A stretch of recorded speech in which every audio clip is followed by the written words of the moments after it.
I think this is what I want. It seems the most legit. Maybe. Hold on a second. We're recording, right? Okay. I have to be very quiet. So this is going to be more like an ASMR kind of video because I have people that are visiting and asleep right now. It's going to be very hard to tone down possibly my excitement, but I've heard about this for the past, honestly, few months because there's been quote-unquote leaks all over the place, and I didn't know if they were real, if they were fake.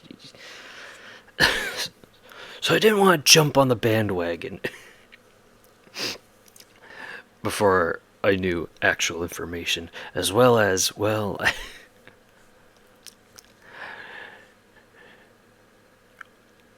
does it deserve a remake is a good question. And I don't know. I don't know. One of the things I will say is, if it is a remake, I hope it isn't just... I mean, the 3DS one is technically a remake. It's on a new console, new hardware, new everything, graphics, everything. There's new quests and everything. Majora's Mask has a little more differences than the Ocarina of Time for the 3DSs versus the N64 versions, but I think they need to go even farther. Because while I love those games, they are one-to-one the same thing as the originals, and there is a lot of things they could do differently, especially as I have been replaying the 3DS versions for videos. Did I give my intro? Oh yes, no, I don't think I did. Hello everybody, my name is Ostentatious24, and welcome to another reaction video. But yes, I don't know.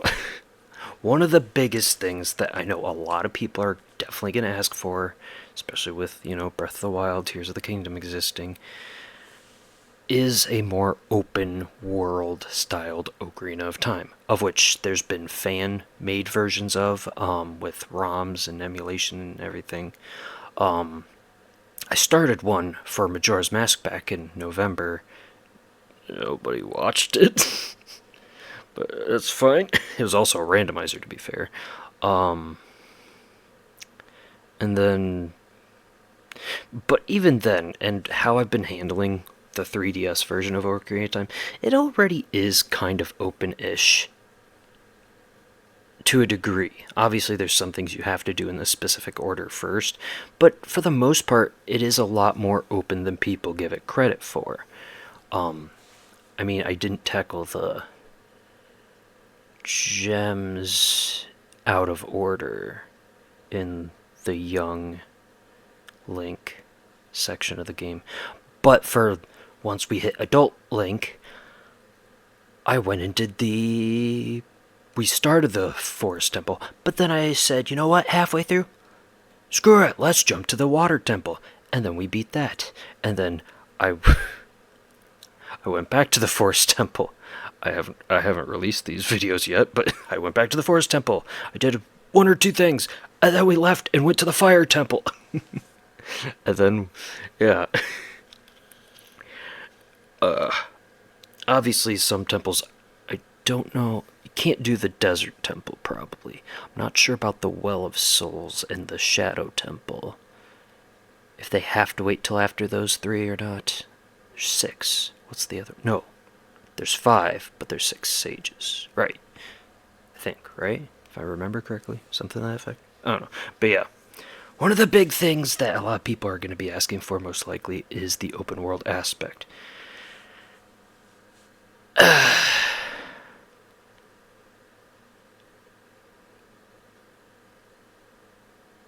don't know. I both agree and disagree. But you know what? Let's watch the trailer and then I'll give more of my thoughts after the fact. Alright, let us begin. Long ago, there was a land called Hyrule, created by beings of supreme divinity. Voice acting?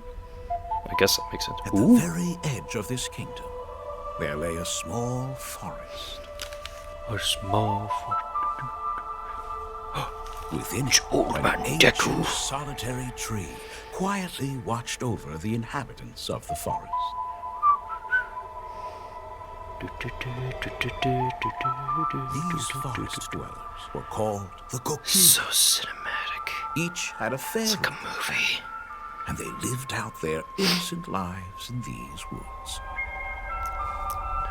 It's reminded me a lot of this fan-made Majora's Mask project I saw on YouTube a few years back. It was completely... I think it was just one person. It is phenomenal. It is beautiful. And it gives a little backstory to the Happy Mask salesman. I was like, oh my god, this person needs to work for Nintendo. This gives me the same vibes. I don't know if Nintendo reached out or not, but... There was one particular boy It'd be cool if they did. who did not have a fairy. He didn't have a fairy. How sad. His hair's a little longer in the portrait. Those clothings look... actually make more sense. What's that on his hand? It's the wee little lad.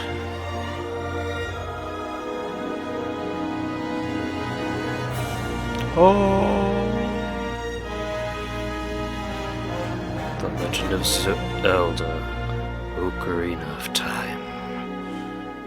Really? Are you sure about that, Nintendo? Are you sure about that? Are you sure about that? You don't want to rush this. I know it's also the Zelda anniversary this year, but you don't want to rush it. And I mean, they basically did the same thing with both Breath of the Wild and Tears of the Kingdom. They're like, oh, this anniversary, and then it gets delayed, and then it's a year later, and then it's delayed. Breath of the Wild especially was across technically 3 consoles. It was across the Wii U, the precursor name for the Switch, which was the NX, and then that got replaced, and it was the Nintendo Switch. So 2.5, 3-ish, technically quote-unquote consoles it was announced for. It was like, what, 3 years after the initial plan date? Which is fine. I mean, it's better to put it off and make sure it's good and done properly than rush it out. Am I right? But okay, so yeah, there really isn't much, I guess, to be said about it. It just shows a lot of cinematicness.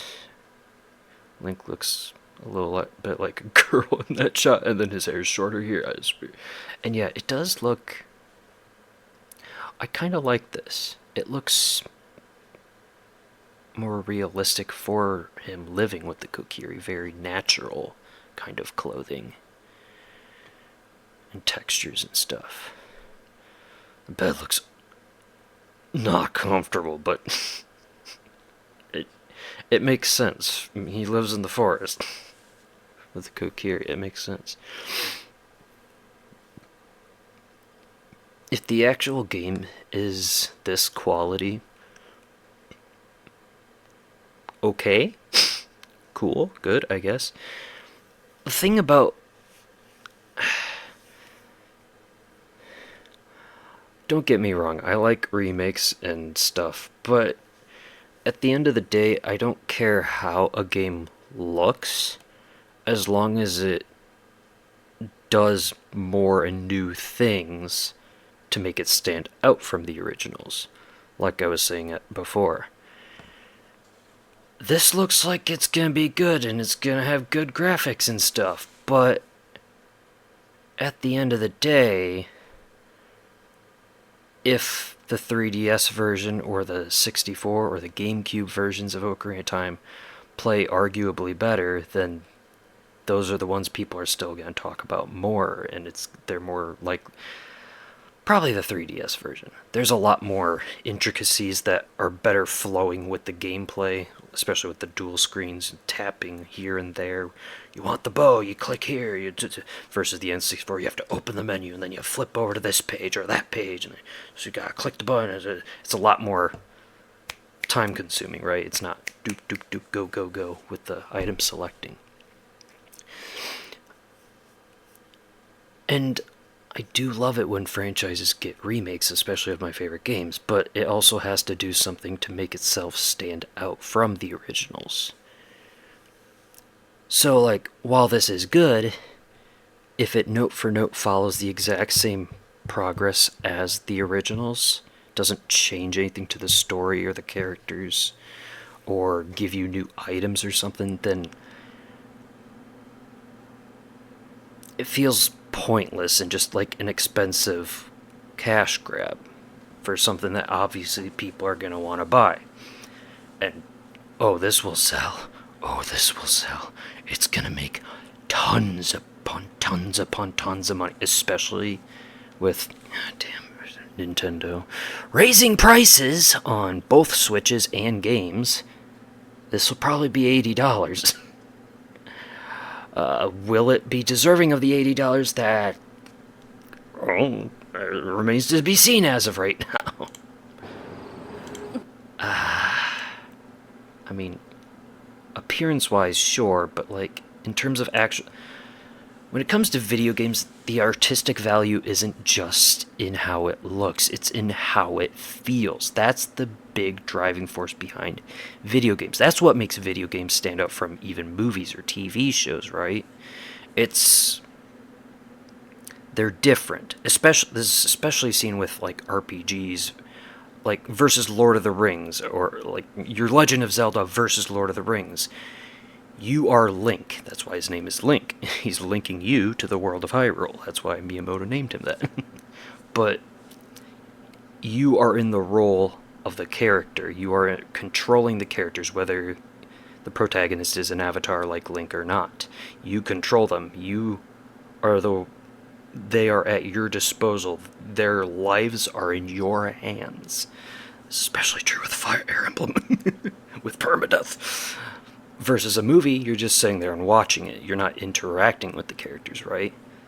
This is what really makes video games stand out as an art form versus movies, TV shows, books, other forms of media, right? So, it doesn't. I've always been of the mind that it's neat if something looks better, but it feels like a lot of people, especially nowadays, focus too much on that, and it if the gameplay isn't different enough, they're too worried about how it looks rather than how it plays. And if this is more or less just a visually different Ocarina of Time, then is it really worthy and of buying, and is it going to be noteworthy? Is it really going to solidify itself in the Zelda lineage? That's the real question I have. Because there's a lot of things they could honestly do differently and improve upon. They could probably have new storylines. They could have a new story surrounding the Happy Mask Salesman. Like, a good example is like Fire Red and Leaf Green Pokemon versus Red, Blue, Green, and Yellow. There's the introduction of the Sevi Isles. There's the introduction of Johto Pokemon. There's a whole post-game plot that leads to the events of the Johto games, Gold, Silver, and Crystal. There's a lot of new features, not just new Pokemon. And there's new landscapes. There's the breeding mechanics, new moves. There's a lot of new things. It's not just it's not just a copy paste of the original. That's why a lot of people didn't like Brilliant Diamond and Shining Pearl. It was just a copy paste, but even worse was it was watered down versions of Diamond and Pearl. Heart Gold and Soul Silver, they did stuff to stand out. Omega Ruby Alpha Sapphire did stuff to stand out. You could create your own gyms. They had the soaring mechanic. There was so many. That's one of the cool things about the Pokemon remakes. And thus far, as much as I love the 3DS versions and the Wii U version of Twilight Princess, I was like, Switch version? No, it hasn't been on the Switch yet. they don't inherently do anything drastically different from their originals. So, Majora's Mask does a little more compared to Ocarina of Time and Twilight Princess, especially with more save abilities. But, and then there's more fishing mechanics. There's new fish you can fish up, the Great Fairy Fish, the Jabu Jabu fish, I think? Something to that effect. There's two new fish that weren't in Ocarina or the original Majora's Mask games. But yeah, how are they going to make this one stand out from the originals is my biggest question. Not just the open world aspects, because that can be hit or miss.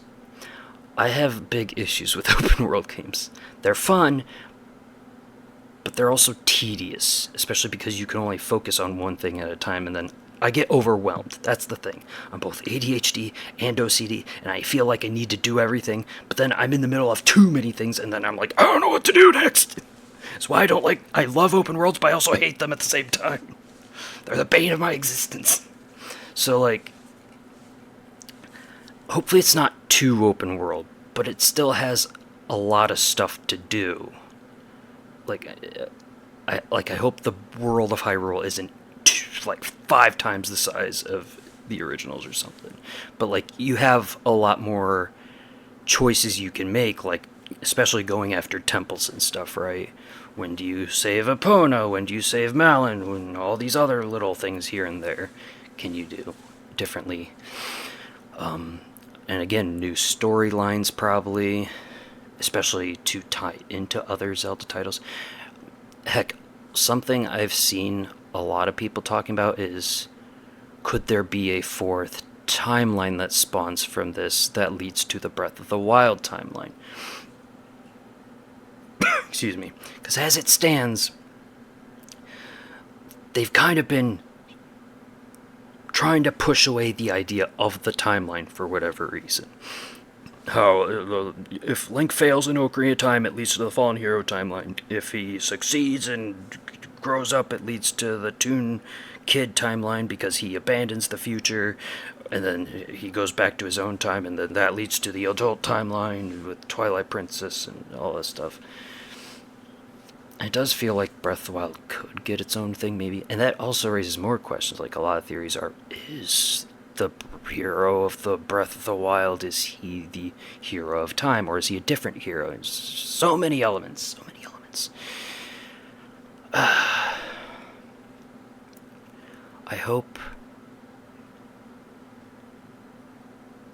hope it's about to scale in terms of the world with the original games, but I still hope there is new stuff to do. And yeah, I'm probably not gonna buy this out the gate. I don't. And the Switch 2 prices are gonna raise this summer. I don't have a Switch 2. I was waiting for them to drop in price because I'm poor. I like to wait a few years before I get a new console. I like to wait. Even the Switch 1, I waited a year and a half, 2 years. And then I got it in a bundle deal with Mario Kart Deluxe during Black Friday, so it was very, very cheap, but still pretty expensive. I mean, it was about the same price as a normal Switch, I guess. Technically, I guess I got Mario Kart 8 Deluxe free, I think. Maybe. Something to that effect. Like, maybe it was a little cheaper, but not too much. But yeah, it's... And they're raising the prices, man. Why? I'm poor. I can't do this. I haven't upgraded from the Xbox One. It whirs and whistles and makes noises that scare the hell out of me. Making me think it's gonna die one of these days. And it was used. I got it like 3 years after the Xbox One released. And I haven't kept up with PlayStation since the 2. And man, I feel very inclined to just stick to PC gaming because it's all encompassing, except Nintendo games. Oh, I can't afford. I can't afford to be a gamer anymore. It's so expensive. Ugh. Oh, that was something else I was going to mention real quick. I also hope they don't put DLC behind this. There are too many, especially Nintendo. They have been pushing DLC on all their games, all their franchises, way, way, way too much. Make it a complete package. Make it one complete package, please. Especially when data miners reveal that the DLC is always. I hate it when DLC was planned beforehand. They're like, oh yeah, the game's not even out yet, but we're already making DLC because they know. And it just seems more greedy and scummy, and I don't like. Just. I miss the days when you could have complete games. Back in my day. Especially Pokemon ZA. The game hadn't even been out yet, and they released a trailer for the Hoopa DLC. I'm like, that's just no, that's not okay. You can't do that, man. That's just clearly, it's just they knew they were gonna have DLC, and they don't just release a full game at a retail price. I don't mind DLC if it's an afterthought and because it shows love for the fans, like Shovel Knight. They handled that beautifully. Shantae and the Half Genie Hero and the Pirate's Curse. No, not Pirate's Curse. One of them. Ugh. It's like, oh yeah, people love this game. Let's do more for the fans. Witcher 3, I believe, did it too. Skyrim. It's an afterthought. It's. Ugh. It gets too greedy and scummy. It's The Legend of Zelda Ocarina of Time. Release the full package. Don't make the Bigoron Sword DLC.